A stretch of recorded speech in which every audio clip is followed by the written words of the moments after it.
The snow was falling heavy that January morning when we buried my wife, Helen. 43 years of marriage, ended by a heart attack so sudden she didn't even get to say goodbye.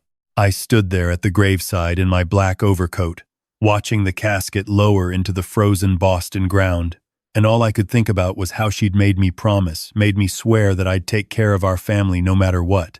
I had no idea how soon I'd be tested on that promise. My son Marcus stood beside me, his arm around his wife Victoria. He hadn't cried, not once during the service, not at the hospital, not even when I called to tell him his mother was gone. Victoria wore black Prada and diamond earrings to a funeral, her expression was perfectly composed, almost rehearsive, like she was at a business meeting instead of saying goodbye to the woman who'd welcomed her into our family 7 years ago. "Dad," Marcus said quietly as the last handful of dirt hit the casket, "we need to talk. About the house. About everything." I looked at him. My son, the boy I'd raised, the man I'd built a company for, the child who used to climb into my lap and ask me to read him stories about knights and dragons. When had his eyes become so cold? "Can it wait?" I asked. "Your mother's barely in the ground." "It's important," Victoria interjected, her voice smooth as silk and twice as slippery. "We're worried about you, Richard. You're 68 years old, living alone in that big house. We think it's time to discuss your options." My options. Funny how she made it sound like she was doing me a favor. 3 days later, they showed up at the house with a lawyer. I was in Helen's garden when they arrived. Well, what was left of it under the snow. She'd spent 20 years cultivating roses there, hybrid teas mostly, the kind that bloom deep red and smell like heaven. I was standing there thinking about spring, about whether I had the heart to tend them without her, when I heard the Mercedes pull into the driveway. Marcus came through the front door without knocking. He had a key, of course. I'd given it to him years ago, back when I still thought my son would use it to visit his parents, not stage an ambush. "Dad, we're in the study," he called out. I walked in to find 3 people waiting. Marcus, Victoria, and a thin man in an expensive suit holding a briefcase. "Richard." Victoria smiled, and it was the kind of smile a shark gives before it strikes. "This is Thomas Brennan, our attorney. We've asked him here to help facilitate some important decisions about your future." I sat down in my leather chair, the one Helen had given me for our 30th anniversary, and looked at my son, Marcus. "What's this about?" He wouldn't meet my eyes. Victoria answered instead. "We're concerned about your welfare, Richard. You're getting older. This house is far too large for one person to maintain." And frankly, she pulled a document from her designer handbag. "We have reason to believe you're not capable of managing your affairs anymore." The lawyer cleared his throat. "Mr. Hayes, I'm here in an advisory capacity. Your son and daughter-in-law have brought to my attention some concerns about your cognitive function. They've suggested that it might be time to consider assisted living and to transfer certain assets into your son's name for better management." I sat very still. "Cognitive function. You've been forgetful," Marcus said quickly. Too quickly, like he'd rehearsed the line. "Mom dying has been hard on you. We understand that. But Victoria found you standing in the garden yesterday, just staring at nothing. You didn't even hear her calling you." "I was thinking about your mother." "See?" Victoria leaned forward, her voice dripping with false sympathy. "That's exactly what we're talking about. Dwelling on the past, disconnecting from reality. We've consulted with a gerontologist, Richard, and the signs of early cognitive decline are all there." The lawyer slid papers across my desk. "This is a power of attorney document, giving your son legal authority to make medical and financial decisions on your behalf. And this another document is your wife's last will and testament, which we found in her safe deposit box." I looked at the will. Helen's signature was at the bottom, neat and flowing, assigning all her personal assets to Marcus. Something was wrong with that signature. Helen had been diagnosed with early Parkinson's disease 6 months before she died. She'd kept it quiet, didn't want to worry Marcus, but I'd noticed. The way her hands trembled when she tried to write, the way her once beautiful penmanship had become shaky, uncertain. This signature was perfect, too perfect. "I'd like some time to review these," I said carefully. Victoria's smile tightened. "Of course. But Richard, We really think you should consider the Meadowbrook Senior Living Community. We've already toured the facility. It's lovely. They have activities, meal plans, medical staff on-site 24/7. You toured a nursing home. An assisted living facility, she corrected. For your own good. This house, honestly, Richard, it's far too much for you. Marcus needs it anyway. His position at the investment firm, he needs to project a certain image. Clients expect it. A Victorian mansion in Beacon Hill makes a statement. I looked at my son, really looked at him. Marcus, is this what you want? To put your father in a home 3 days after burying your mother, so you can have my house? He shifted uncomfortably. Dad, it's not like that. We're trying to help you. You're not yourself anymore. I'm exactly myself. I'm grieving my wife. Victoria stood up, and her voice lost its syrupy sweetness. Whether you sign these papers today or next week, doesn't matter, Richard. The fact is, you're in no condition to live alone. We've already spoken to Dr. Morrison about a psychiatric evaluation. He's willing to see you tomorrow. You contacted my doctor? Your son has concerns about your mental health. Dr. Morrison agrees that an evaluation is prudent. She picked up her handbag. We'll leave these papers with you. Take your time reading them. But understand, one way or another, you're moving to Meadowbrook. It's just a question of whether you do it voluntarily or whether we have to get the courts involved. They left. The lawyer nodded at me professionally. Marcus mumbled something about calling me later, and Victoria walked out of my house like she already owned it. I sat there in my study for a long time after they left. Then I picked up the phone and made a call I'd been putting off for 3 months. David? It's Richard. Richard Hayes. I know it's been a few weeks since we last talked, but I need your help. Let me back up. Let me tell you about David Chen. 43 years ago, when Helen and I had been married for 2 years, we got the news that I was infertile. Some childhood illness I'd had, damage that couldn't be repaired. Helen cried for a week. She wanted children so badly, wanted to be a mother, and I couldn't give her that.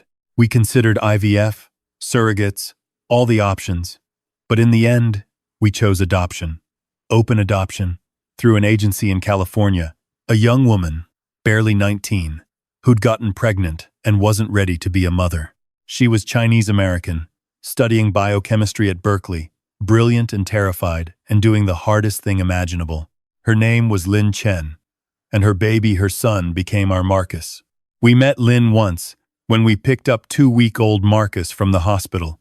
She held him, kissed his forehead, and placed him in Helen's arms. Love him, she whispered. Just love him. We did. God, we loved that boy.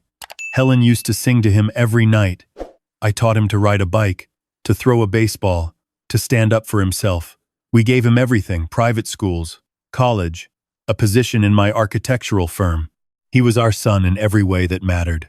We never told him he was adopted. Helen wanted to when he was younger, but I was afraid he'd feel different, feel like he didn't belong. So we kept the secret, and the years passed, and eventually it seemed too late to bring it up. But Lin Chen, David's mother, had another son 3 years ago. A son she kept, a son she raised. His name is David Chen, and he's my biological connection to the child I raised. David reached out to me 8 months ago. He'd done one of those ancestry DNA tests, the kind you spit in a tube and mail off, and it had pinged a familial match. To Marcus, my son. He contacted me first, wanted to understand the connection.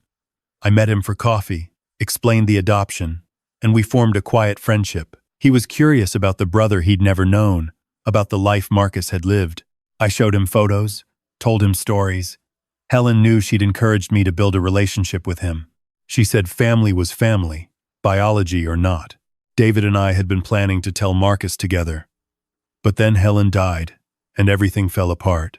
Now, sitting in my study with forged documents on my desk and my son trying to steal my life, I called the one person I could trust. David arrived 2 hours later. He was 37, looked just like his mother, sharp features, intelligent eyes, that same intensity Lynn had when she was young. He shook my hand and sat across from me. Tell me what's happening, he said. I told him everything.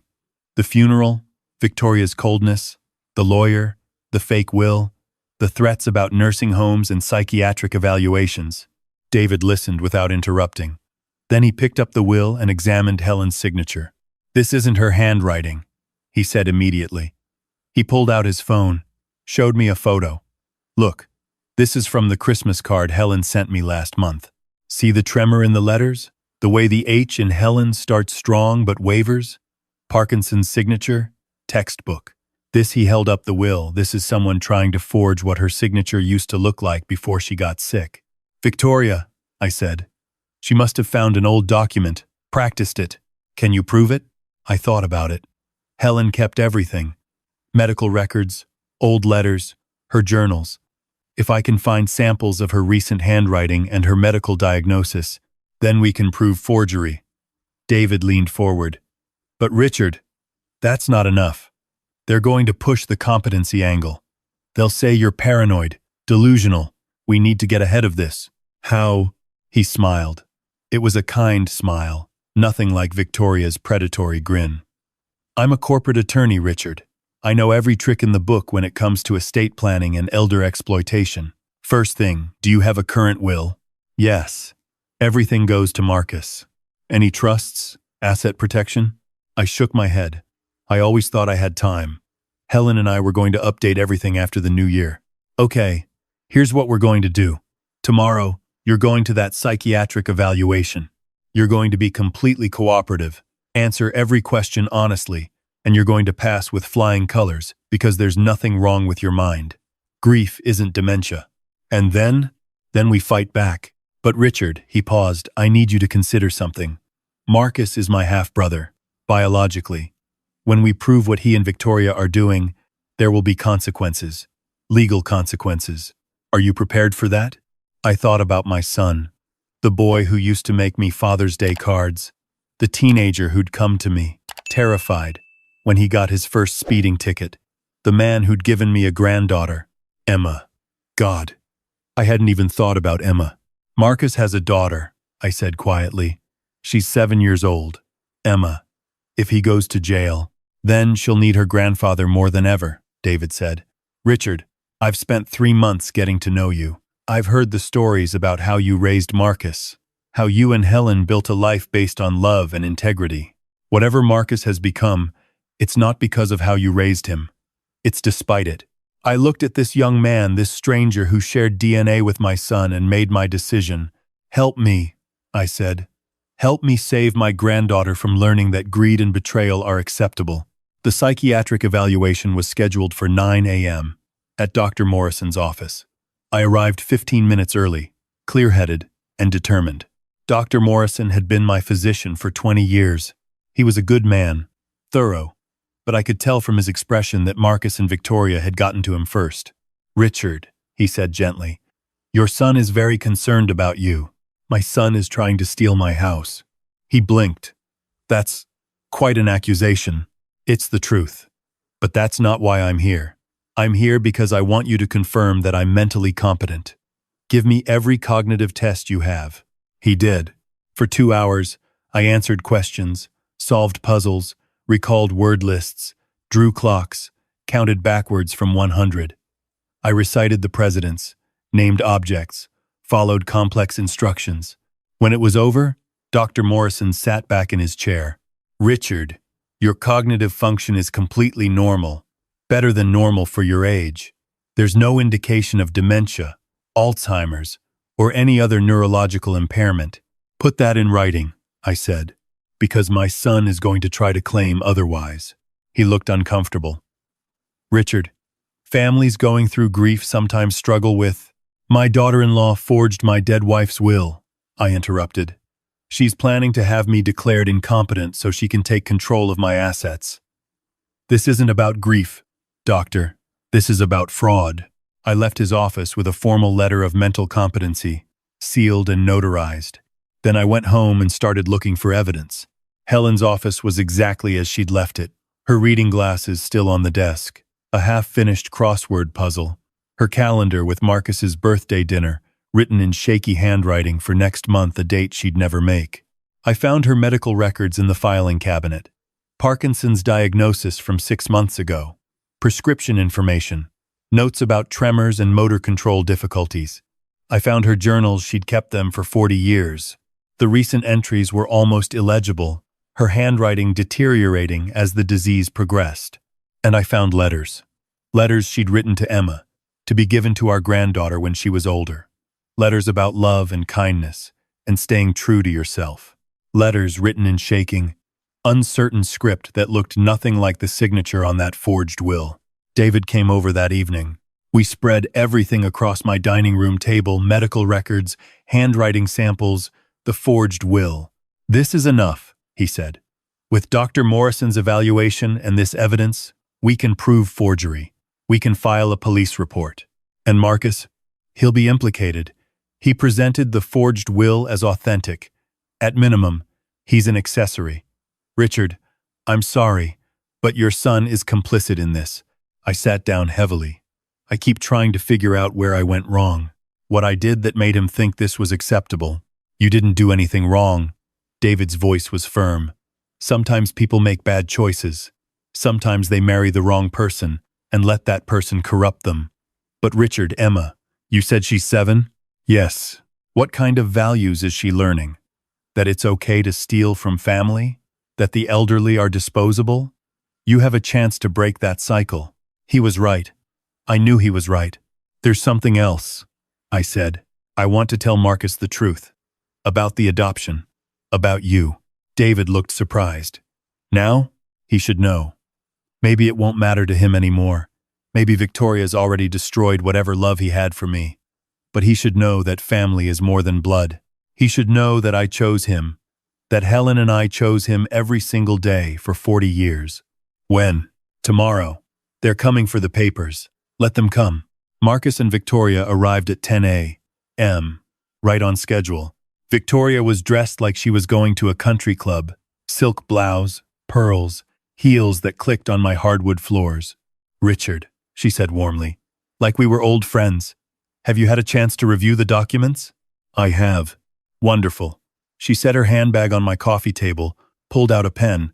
"If you'll just sign here, and here, and initial here." "No." She blinked. "I'm sorry? I'm not signing anything. I had a psychiatric evaluation yesterday. Dr. Morrison confirmed I'm completely mentally competent, and I had a handwriting expert examine Helen's will." I pulled out my phone, showed her the analysis David's colleague had prepared. "This signature is forged. My wife had Parkinson's disease. Her handwriting in the last 6 months of her life looked nothing like this." Victoria's expression went very still. Marcus stepped forward. "Dad, that's ridiculous. Mom signed that will in October. Your mother could barely hold a pen in October." I stood up.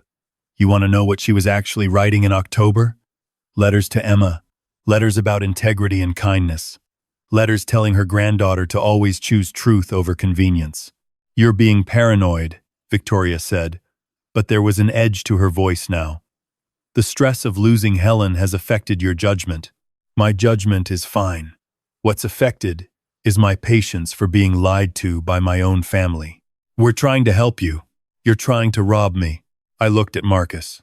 "Son, I need to tell you something. Something I should have told you a long time ago." He looked wary. "What?" "You're adopted." The words hung in the air. Marcus stared at me like I'd slapped him. "What are you talking about? Your mother and I adopted you when you were 2 weeks old. Your biological mother was a 19-year-old student named Lin Chen. We loved you from the moment we held you, Marcus. We chose you. Every day, for 40 years, we chose you." His face had gone white. "You're lying." "I'm not. I have the adoption papers. I have letters from Lin, and I have something else." I walked to the study door, opened it. "Marcus, this is David Chen, your half-brother." David walked in, and the resemblance was subtle, but there's something in the eyes, the shape of the face. Marcus looked between us, his expression uncomprehending. "This is insane," Victoria said. "You've completely lost your mind." "There's a DNA test," David said quietly. "I took one 8 months ago. It matched with Marcus. That's how I found Richard. That's how I learned I had a brother." Marcus sat down slowly on the couch. "Why didn't you tell me?" "We were going to," I said. "Your mother and I had planned to tell you together, after the holidays. But then she died, and my voice caught. I lost my chance to do it the right way. This doesn't change anything, Victoria said quickly. She put her hand on Marcus's shoulder. So, you're adopted. So what? This house, Richard's assets, they're still yours. You're still his son. I'm not signing your forged documents, I said. And I'm filing a police report. A handwriting expert has confirmed that Helen's signature was faked. That's fraud, Victoria. That's a felony. She stood up, her face flushed with anger. You spiteful old man. We were giving you a graceful exit, a nice facility where you'd be taken care of, and this is how you repay us? Fine. We'll see what a judge thinks when we present evidence of your declining mental state, your paranoid accusations, your sudden delusions about secret children. Emma, I said. Victoria stopped mid-sentence. What? Emma, your daughter, my granddaughter. What do you think happens to her when you're both arrested for elder abuse and fraud? For the first time, she looked uncertain. I'll tell you what happens, I continued. I'm going to file for emergency custody. I'm going to show the court evidence of your criminal activity, your willingness to lie and steal and manipulate. And I'm going to make sure Emma learns a different way to live. Marcus finally spoke. His voice was hollow. Dad, I didn't know about the forgery. I wanted to believe him. God, I wanted to believe him. But you knew about the nursing home, I said.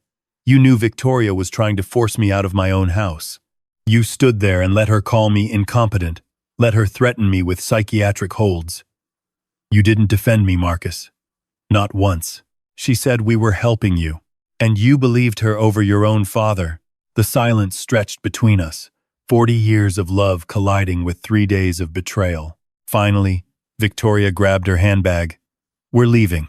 And Richard, you haven't heard the last of this. I have lawyers. Good lawyers. We'll file for conservatorship. We'll subpoena your medical records. We'll show that you're making irrational decisions based on grief and paranoia. Do it, I said. Give me your best shot, because I have something you don't have. What's that? The truth. She left, heels clicking furiously across the floor. Marcus stood slowly, looked at me one last time. I didn't know I was adopted, he said quietly. I didn't know you weren't really my father. I am your father, I said. Biology doesn't change that. I raised you, Marcus. I loved you. I still love you. But not enough to just sign over the house. Enough to fight for your daughter. Enough to show you that there are consequences for cruelty. He walked out without another word. David and I stood in the empty house. That went well, he said dryly. I almost laughed.